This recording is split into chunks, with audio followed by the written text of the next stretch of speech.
right, thank you. Microphone check, yes, okay. So, my name is Adrian Chmielarz, and I am one of the astronauts. This is my new studio, and I'm a game designer there. Now, we're making a weird fiction horror game called The Vanishing of Ethan Carter. But most people know me as a shooter guy. We've made Painkiller in 2004 and Bulletstorm in 2011, 10, something. And I also provided original creative direction for Gears of War Judgment. So why am I qualified to talk about stories in games? I started actually in this business by making adventure games. This was one of the first in Poland in 1993, The Mystery of the Statuette. That one was called Teen Agent, and then there was Prince and the Coward. Never released in English, but that's the official English name. So the other game that I, with my colleagues of course, tried to make was Come Midnight, unfortunately cancelled by THQ in 2006, which is a shame. So the plan for today is to understand the question, and I will remind the question in a second, then understanding the answer, and I know that's very vague, but it'll become clear very soon why am I structuring it this way. I want to propose a certain design frame for narrative games. I'll have a short example from Ethan Carter, and I have a small prototype about the future. Now, so this question, how to tell a story through gameplay, is, in my opinion, deceivingly simple, but it's nothing but. And I'll try to prove it in a second. First, let's start with the Holy Grail thing. That part is actually pretty clear. The source of eternal happiness, something we all desire. Narrative, however, most people, when they hear narrative in games, they think story. Narrative is not a story. And even story is not a story. So narrative is the totality of the experience. It's everything. It's characters, it's plot, it's atmosphere, it's gameplay. So that's narrative. So narrative experience is the totality of it all.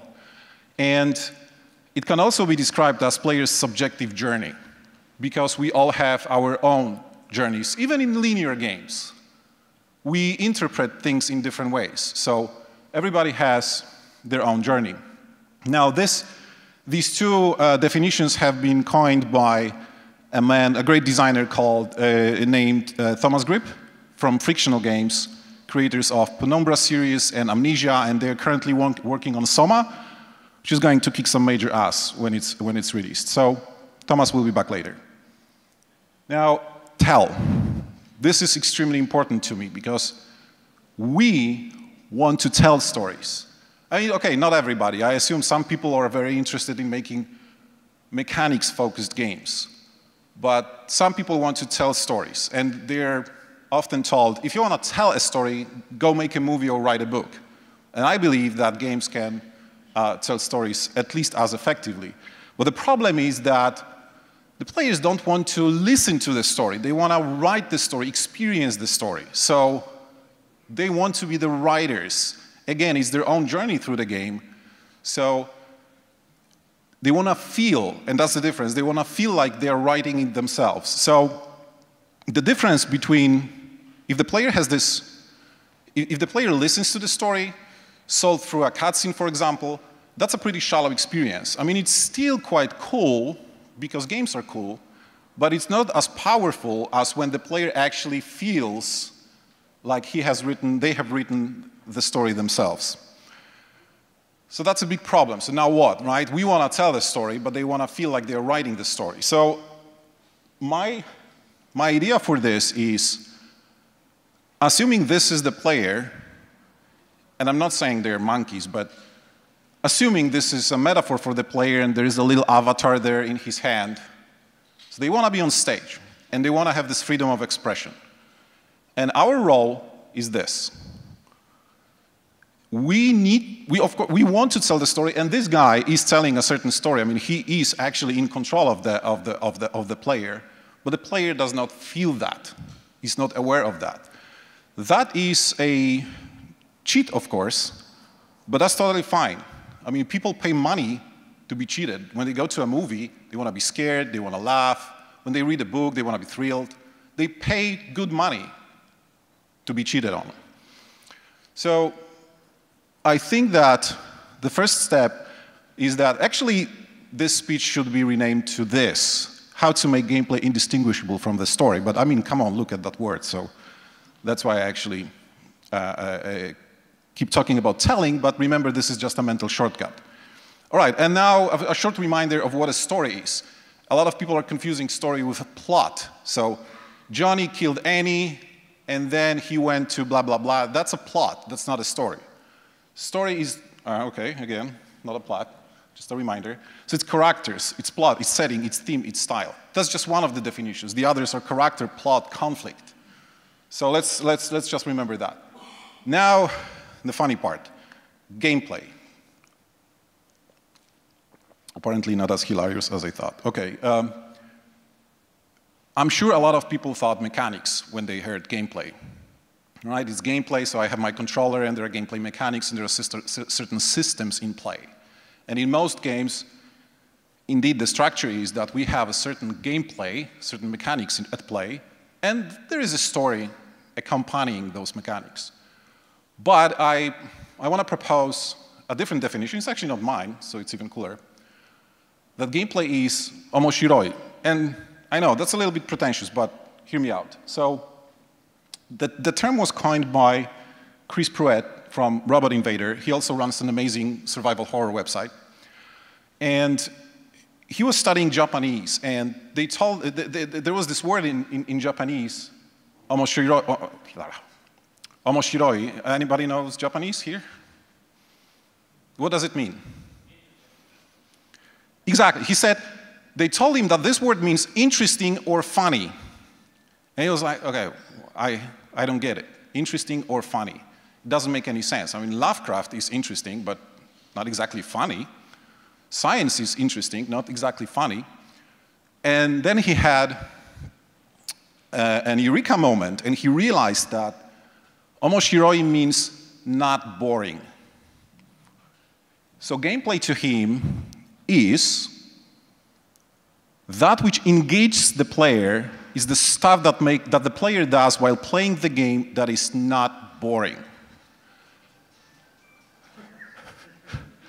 It has to happen. Okay, lost my virginity on that one. Okay, so, and this is actually really profound because when you, this is awesome. When you start thinking about gameplay and the controller as a sort of a way for the player to for the players to express themselves in a game, that changes actually a lot of things if you stop thinking about mechanics and systems. And by the way, there is this great extra credits episode when they talk exactly about that, how much agency the player needs. And the answer is as much as it's needed, maybe zero if the game is to the moon. So, for examples, Journey, Gone Home, Heavy Rain, The Walking Dead. Every single one is so different with its control scheme, or even with its game mechanics. But the thing is, they got this core idea, and everything else just supported this core idea, and they didn't care that, okay, my button is going to be doing that, or I'm going to have this feature in a game. The craziest example I have is a horror game in which you have a button for closing your eyes. And it works perfectly and beautifully in this game. So I think it's worth thinking about gameplay in these terms. Now, the one suspicious thing about this question is why? I mean, why do you want to do this? Right? Tetris is fine. And what's the game that's selling on mobile? Candy Crush, right? And that's mechanics and, mostly. So why do we want this? And my opinion is that the games are potentially the most powerful storytelling medium, and I'll try to explain why. when you take Star Wars, the true one, the one from '77, now, remind yourself of the opening, right? Darth Vader, Leia, and all that jazz. Now, if I told you, make a comic out of that movie, that would be pretty simple. If you were a comic artist, I mean, you know what to do, basically. Write a book. Sure, not a big problem. Make a game out of it. Now, that is a different story. It's doable, but it'll be a great effort to turn it into an actual cool game. Of course, yes, the action sequences, probably easy, but everything else, to translate this story into a game story would be a really difficult task. So we know at least one thing, that games are something special. They don't translate easily between movies and books and comics. And the reason is interactivity in virtual worlds. But does different mean better?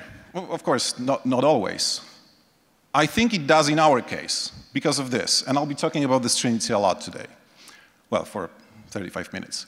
So the Trinity, I call it Trinity. It's not a, I don't know if it's a proper term. Three elements of Trinity are immersion, presence, and engagement. And reminder what immersion is, it's teleporting your mind in space and time. And obviously movies and books, yeah, they have it. Sure, of course. Presence, it's teleporting the body in space and time. And movies and books, yes, they have some of it. Most often than not, they actually don't really have, you don't really feel present inside the movie world. Sometimes you do, like for example in this case. I mean, seriously, fuck that movie. This is. But my personal experiences were that two of the most profound experiences I had in life when in contact with art were games. And one was L.A. Noire, and it was more or less that scene when I was investigating a death of somebody, and I was surrounded by these live characters and onlookers, and the cars were stopping by and honking, and there was this weather, and I just felt like I was literally teleported in time and space, both with my mind and my body. And the other was Red Dead Redemption. When I rode into Mexico, it wasn't just about the beauty of that song, but I just felt like a free man, like I can do anything in that world. And I was in that world. All right, so the third element is engagement. And engagement happens when mental effort meets interactivity. Now, this is what a lot of people are confusing, immersion and engagement. When you are playing Tetris and you forget about the outside world, you're not immersed in Tetris. You're engaged in Tetris. So engagement is when mental efforts meets interactivity, and movies and books have none of it. So out of the three elements of the Trinity, they have 1.5. And we have it all. And thus, I believe that when it happens, when immersion meets presence meets engagement, then we can provide these kinds of experiences, apparently killing everybody. So my definition of a narrative game is when all these three elements are present.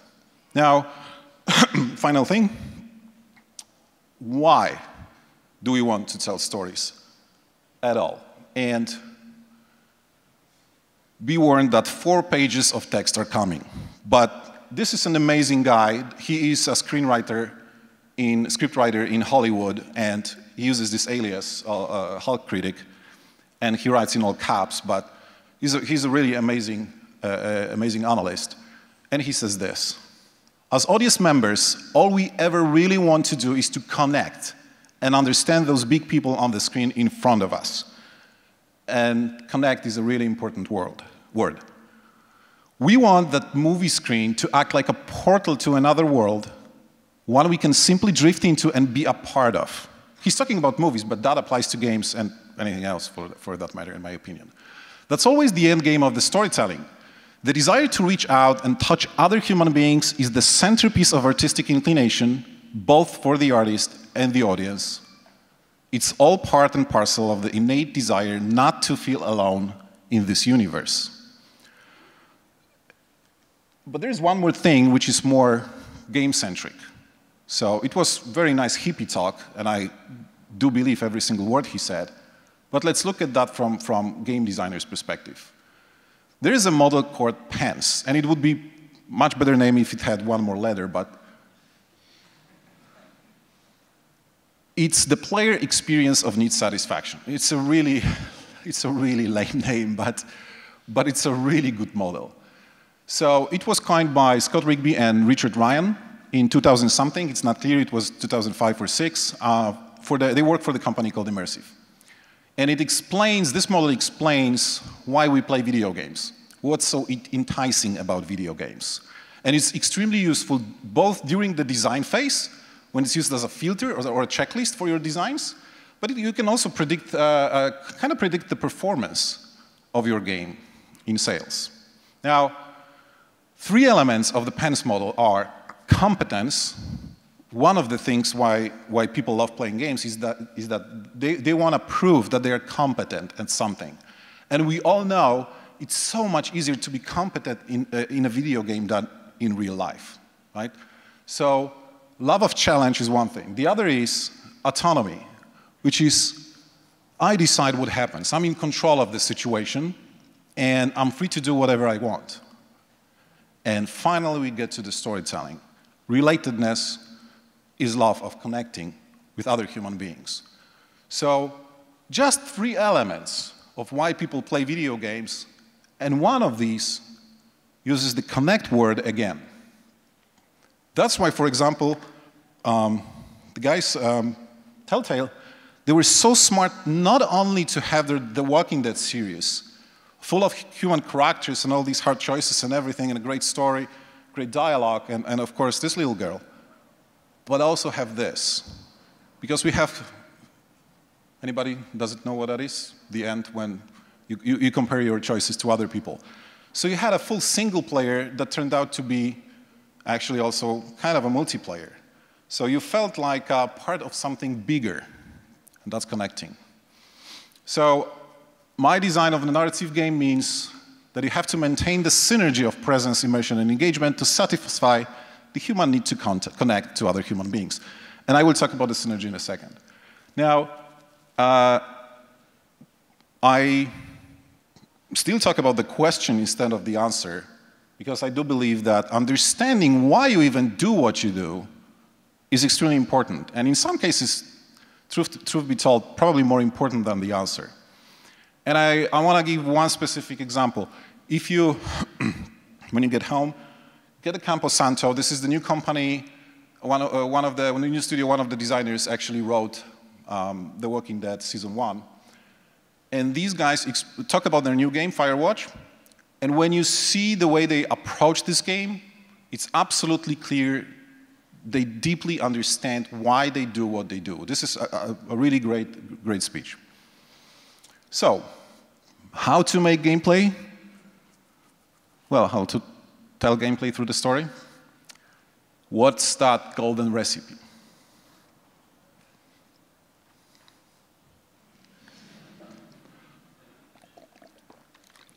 And that's not a cop-out.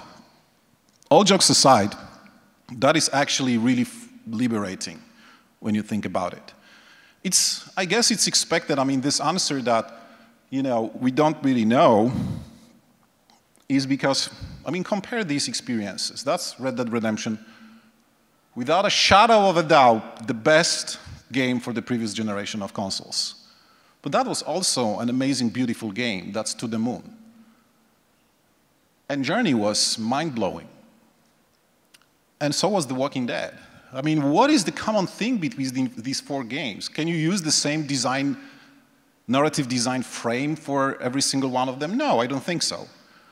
For example, To the Moon, that's the most linear game in the history of games, probably.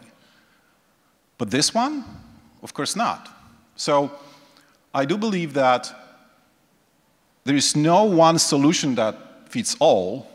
There is one common element between these games, and that's the fact that they took this core idea that they had and had this almost heroic design, like, I don't care, mechanics, systems, I don't care. The controller is just a way for the players to express themselves, to matter somewhat in the game. And in the case of To the Moon, the players didn't want anything else but to follow the story. But they felt freedom because the story was so engaging. And why... Time's up? No, okay. Why is this core idea so important? Because core is what you want to say. I mean, you're making a narrative game. And most people start with gameplay, or they start with mechanics, or they start with I have this story that I want to tell, but I think it's a bad idea. But the good idea would be to start with the core idea. What is it that you want to say? Red Dead Redemption answers the question, what if I lived in those times? How was it to live in those times? For example. So the story is just a skin on what you want to say. And gameplay is just how the players absorb this experience you're offering. But gameplays and story always change, always. Every single game that I worked on, always, every single time. There's going to be new solutions that you're gonna... I mean, game design is iteration, right? So you iterate, and there's constantly something new on the horizon. I believe gameplay and story are slaves of the core idea, and that's exactly why there's no one right way to make a great narrative game. But I guess that's not why you're here. I mean, probably want some answers or some advice, and I hope to share some insights, so let's actually talk about details. Reminder, the Trinity is immersion, presence, and engagement. So why this Trinity is important? Why sustaining that synergy is important? Because I believe that if you hurt just one of the three, just one, then the whole Trinity is hurt. And Proteus, to me, is a good example. I mean, it's a great little experimental game. But the problem is that it's so abstract, I mean, beyond pixel art, even. So abstract that the sense of presence is really hurt. It's really hard to believe that I am really at a real place. And then everything else is damaged. However, if you elevate just one of the three, then everything else gets elevated. And To the Moon is a great example because that's actually a dirty trick, what I'm talking about right now. If you have an absolutely excellent story, nobody cared about the presence. I mean, it's a pixel art game, RPG Maker was used, and there's almost no interactivity. I mean, there is interactivity, but there is no agency other than following the story. But that's okay. And of course, you know a lot of examples of games that have this amazing gameplay. I don't know, some shooter that's just amazing, and the story is bullshit, but it was still a great game.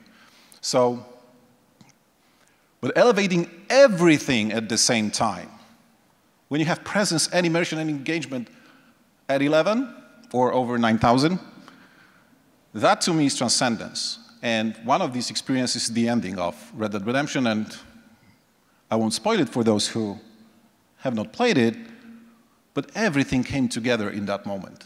It was mechanics and gameplay and immersion and presence and blah, blah, blah, everything. And that was amazing. Now, out of the three elements, immersion, presence, and engagement, we don't have the time to talk about every single one, and I figured that probably engagement will be the most interesting for you guys, so let's actually talk about methods of elevating or just maintaining engagement.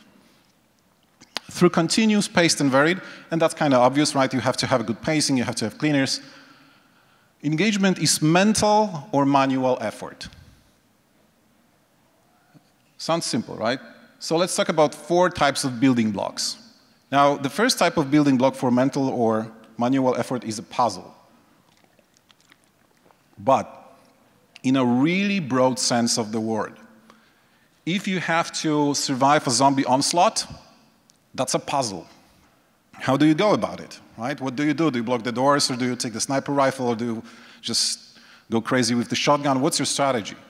That's a puzzle to solve. It requires manual skill, but that's fine, that's okay. So that's a puzzle to solve. And I call it the puzzle with a confirmed solution because the game tells you that you've progressed, that the game clearly acknowledges, yes, you have solved the problem, and you can move on. So examples are follow a guy in a video game, right? There's always probably a thing like that ends in a cutscene or something. Survive a zombie onslaught, find a code to the safe, and then you open the safe and you find something cool. or QTE the boss, whatever. So really broad sense of the word. The other is, the second building block is a puzzle without confirmed solution, and this is when it gets really interesting. One is embedded storytelling, and people are using this term for, I don't know, 6 years maybe, or something. And it seems like everybody knows what that means, and they are using it like Left 4 Dead uses it, right? We are the real monsters. No, that's zombies. I miss the internet. So most games have these posters on walls and graffiti and more or less these types of embedded storytelling techniques. And these are great. These are great. But I think we can do more. An example is, I don't have a perfect picture for that, but in Resistance 3, all these rooftops were actually connected by ropes, not like this, but you could travel from one rooftop to the other. And at the end of each wall, there was a mattress on that wall. And so basically this like ad hoc, homemade, cobbled together technology that the Resistance used against the aliens. And that was a beautiful storytelling, embedded storytelling, because on one hand you had these advanced aliens and all that sci-fi, and on the other you had these humans that had to resort to these guerrilla techniques. One more example of a great embedded storytelling is symbolic embedded storytelling, which is that the players that not often even acknowledge the fact that there is an embedded storytelling in your game, like the eye in Dear Esther, when you exit the cave. The entire island is actually like a sleeping giant, but not many people consciously notice that. But subconsciously they do, and that's very effective. So embedded storytelling, it can be evidence of human activity, but it can be so much more. Now, the latest thing in game design is diegetic storytelling, however. So let's talk a little bit more about that. I call it connect the dots. That's not as cool as diegetic, but that's what it really is. And I'll mention also the iceberg theory. So diegetic means recounted story, and that tells us absolutely nothing. But the important thing is that diegetic means that the source of information is the world itself. So for example, in movies, if there is a homeless guy playing the guitar, and you hear the guitar, that's diegetic. But the soundtrack that you hear, that's non-diegetic. That's outside of the world of the movie, right? So in games, a good example could be a weapon. That's diegetic. First-person game, I have my weapon, that's diegetic. But the ammo counter on HUD, that's non-diegetic. That's outside of the game world, unless Halo, because Halo actually had ammo counter on the weapon. So that's the difference. Now, I guess most known examples could be, one could be Gone Home. Gone Home was all about connecting the dots. You were not told the story, right? You were figuring out the story yourself. You enter this empty house, you don't know where your family is, and you try to figure out what happened to them during that year that you were away. So you're finding all these bits and pieces of information, and you try to put it all together in your head. And that's extremely effective storytelling technique, because it becomes yours. The designer is telling the story, but the players believe that it's their story, because a lot of that story happens in their head. Another example is the Soul series. That's how the storytelling is done there, and it's actually a pretty interesting story because Hidetaka Miyazaki actually was reading a lot of science fiction and fantasy books in his youth. But he wasn't fluent in English, so he didn't understand half of it and had to use his imagination to understand what's going on. But he loved it.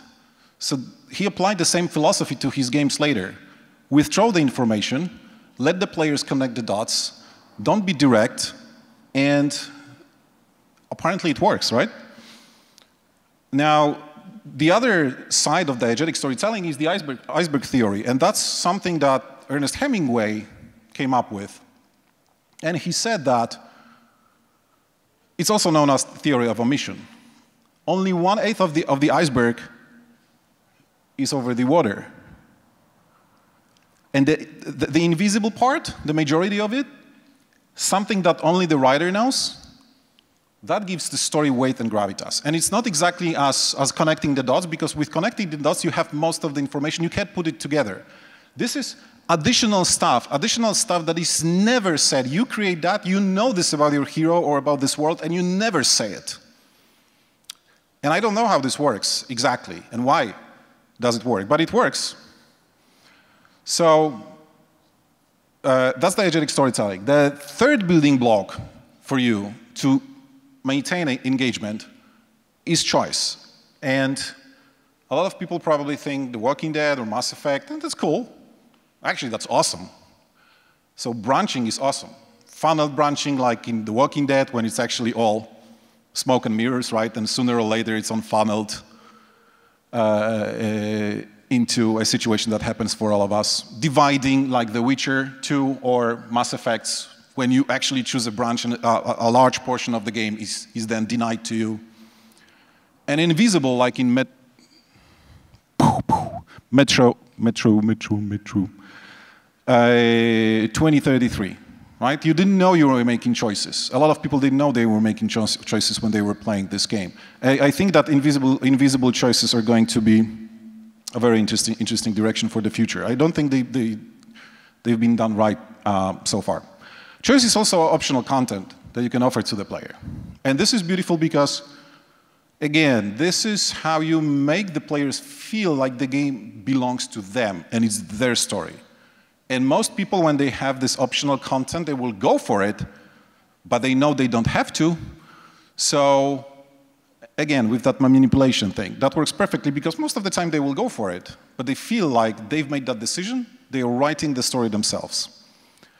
Planning is also a choice. If your game is structured in a way that offers some sort of planning. So that's why, for example, why I'm saying that there is no one right way to make a game, because there's zero planning in The Walking Dead. I mean, what can you plan in that game? And another extremely fresh direction is experiential storytelling. And to give you an example of what that means, in Bioshock Infinite, there was this little shop on the corner. So I entered the shop. That was the highlight of the game for me. Not the big cutscenes or anything, just a small, intimate moment. When I entered that shop, nobody was inside, and that was before shit hit the fan. So I was still, everything was still cool. And nobody was inside, and there was this little hat saying, like, if you buy something, just drop a coin. And I could steal all those coins, or drop a coin, or do nothing, or whatever. I had a lot of options inside that shop. And this was the moment when I was deciding who I am in this game, who my booker is, who is this guy. I had the frame, he's this detective sent to this world, but who is he really? I was able to feel his personality with mine. So I stole everything. And a final building block that I have is awareness filter. Now, what that is it's a beautiful picture, right? It's a forest. But what if I tell you this is from a game called Slender, The Arrival? And suddenly everything changes, right? You're expecting Slenderman, you're trying to find Slenderman with everything you do in that game, you have this awareness filter in your head. You're constantly scanning the environment, looking for Slenderman. And that's the easiest example of this kind of filter. But there can be so much more, like this is a game called Michigan, Report from Hell, when you were like horror game, and you play a cameraman.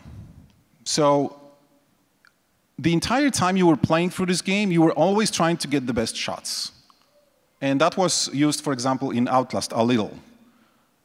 And one more example is of this sort of awareness filter is in games that have this NPC bits and pieces of dialogue. So when you know that when you sneak around a building or something, you will be able to overhear a conversation that is interesting. Again, that will be your awareness filter. So everything you do in the game, you will, for example, not just run out of the corridor, because maybe you will approach slowly to be able to listen to this conversation. So awareness filter offers you, it can be about danger, like Slenderman, gameplay opportunity, or just increasing your knowledge of the world, of the story, or the lore of this world. And the summary is 4 building blocks: puzzle with confirmed solution, without confirmed solution, choice, and awareness filter. And are there more building blocks?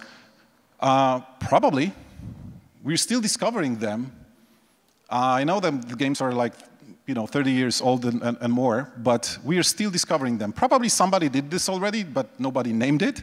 But we're still looking for more, even though there is a pretty wide array of options here.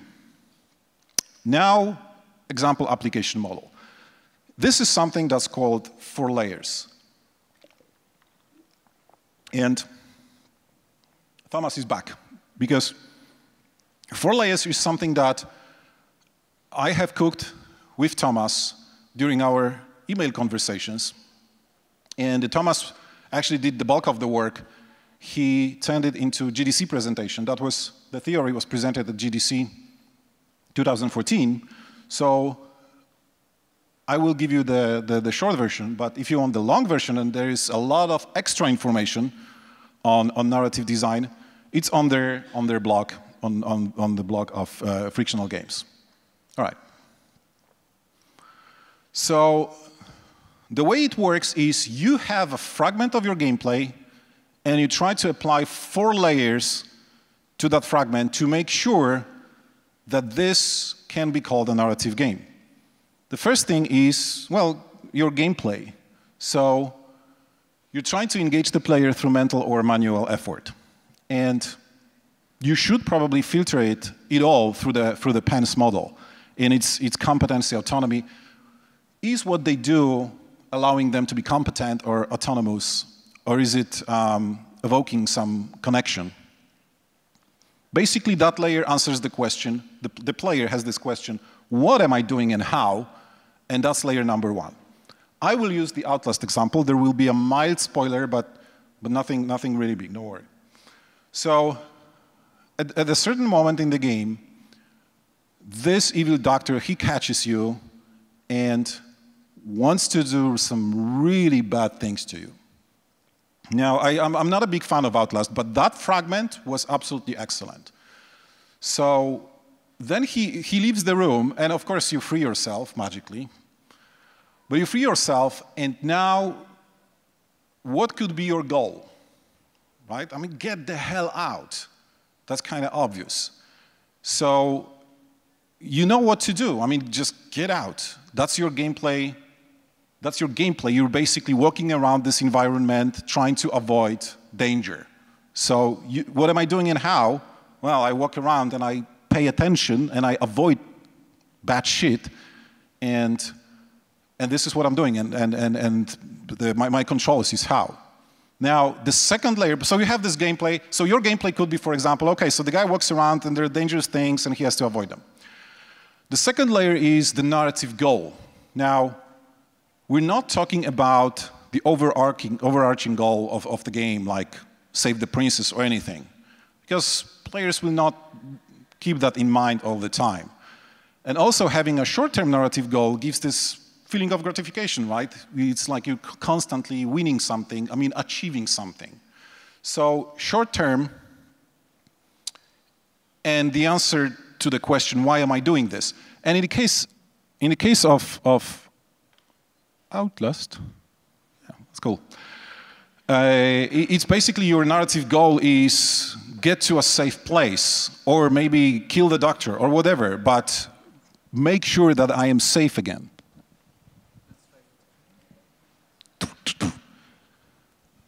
So, and it's a beautiful narrative goal, because that's actually something that they don't even have to tell you. They do this, but they don't have to give you this objective, escape.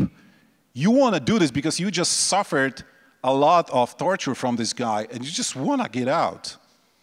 The third layer is the narrative background. And it's basically you are, during that particular sequence, you should be drip-feeding the story and lore. So during that sequence, the knowledge, the player's knowledge of the story or the characters or the lore of this world should increase, even slightly. Example is, when you have that sequence in the game, when you try to escape, you have to hide from this guy, right? The doctor is after you. I mean, he realizes that you escaped, and he's after you. So for example, you can hide under the bed of a guy like that. When you'll be under this bed and you'll be seeing this doctor walking around and looking for you, not only you will hear his mumbling, like he will be teasing you, and that would be exposing of the character, which is a perfect storytelling, right? In movie storytelling, it's like they say that a scene should either progress the story or expose characters. So that's exposing character, but also this guy will mumble something, and maybe he will be like repeating a very important word that will be useful later, or maybe he will be talking about the experiment that they've done on him. So it's an extremely tense moment. You are under the bed, the doctor is looking after you, this guy is mumbling something, selling you knowledge of this world, and that's a perfect narrative background. And finally, that's the one that's hardest to explain, which is mental modeling. It is kind of like the awareness filter that I talked about, but it's a little bit broader. You want the players to have a center mental image of the game they're playing, and filter everything they do through that image that you want them to have.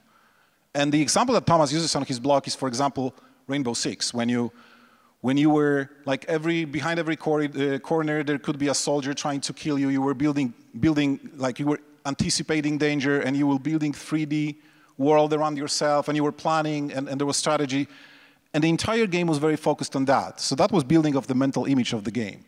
So it's sort of like awareness filter that I talked about previously, plus imagination of the player. And it shadows over, Thomas believes that it should be a shadow over the entire experience, and I believe that should only be, at least for some larger chunks. We need cleansers. So what mental image am I building in my head? And in the case of Outlast, during that sequence, and actually throughout the entire game, they have this amazing dissonance, because on one hand, you're looking for good things, which is exit, right? You want to escape that crazy asylum and escape from that crazy doctor. And you are actually also gathering these notes, so you're exposing the fraud here, and you look for good things. But also, at the same time, you look for bad things because you look for crazy inmates that are trying to kill you. So looking for both good and bad things, that's a great dissonance to have in a horror game. So that works perfectly for them. I have a 2-minute example of the way we approached one short element of... We have 5 minutes? Okay, that's going to be very hard. Let's do it. Okay, so that's 2 minutes video.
So that was not a promo of it or anything. That's just work in progress that we had, and it wasn't a show off of Juice's fragments. That was just the design of a certain puzzle that we have in the game, using the four layers approach. The first that was answered that why am I doing and how, and then we had this mini game, and you know what to do because you're looking for the crank, and you saw the crank in your vision, and you know it's by the rocks near the water. So you know what to do now. I mean, find the crank. That's very simple, and you know more or less where it is. Why am I doing this? That's actually beyond the scope here right now if we have 5 minutes, but there's a longer story. But at least it's building anticipation. When you find this item, you actually see the blood on it as well. So it turns out that there's more to the story than meets the eye. That increases the knowledge of the story and lore. On your way, we made sure that you have actually another findings, like this, for example. And the mental modeling was, of course, now you were a detective in this game, so of course you're scanning the environment for close and interesting stuff, but additionally, you were also looking for that image that was in your vision. Like, where is this thing with the water and the rocks? So that's your mental modeling throughout the experience. So we have not talked about this, and I have to skip that.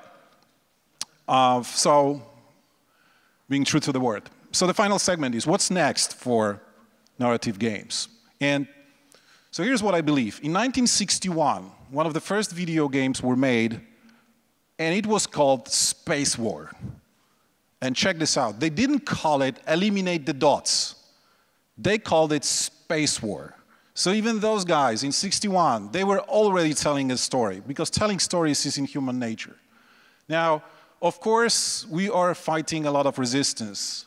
Jasper Joel, the analyst, a great researcher, extremely smart guy, said stuff like, you can't have narration and interactivity at the same time. That was 1999, but still, I mean, come on. Also, game designers were not helping. These two guys said something bad, and I'll skip these things to focus on this dude, the bloody traitor, DICE 2012. We shouldn't tell stories with our video games, says David Jaffe. But when I look at that list, these are the experiences that I had. These are the games that I loved. I mean, I cannot agree with that. To me, it's like extremely simple. And sure, some of the stories told were told in an old school way through cutscenes. Some of these games only had excellent fragments. But that's a list of the potential that the video games have. And I deeply believe, I was trying to prove, that we can do it. I do believe that things will only get better because we want them to. Storytelling is in our nature. I do believe that we can do it. I was trying to provide a little help. But I also believe that we have to do it and we have no other choice. Because of this.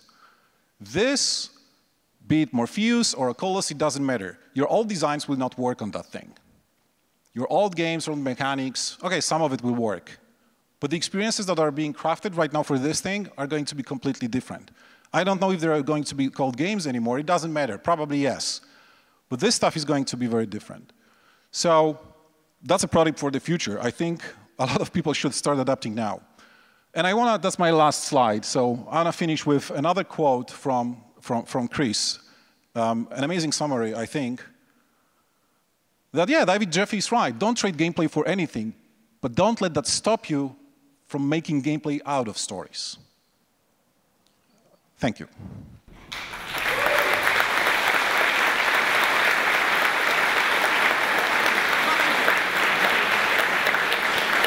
Thank you.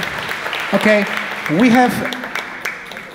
have like a space for max 2 questions, 2 brief questions. So if you have something you want to say right now, just please raise your hand. I will let you to the microphone.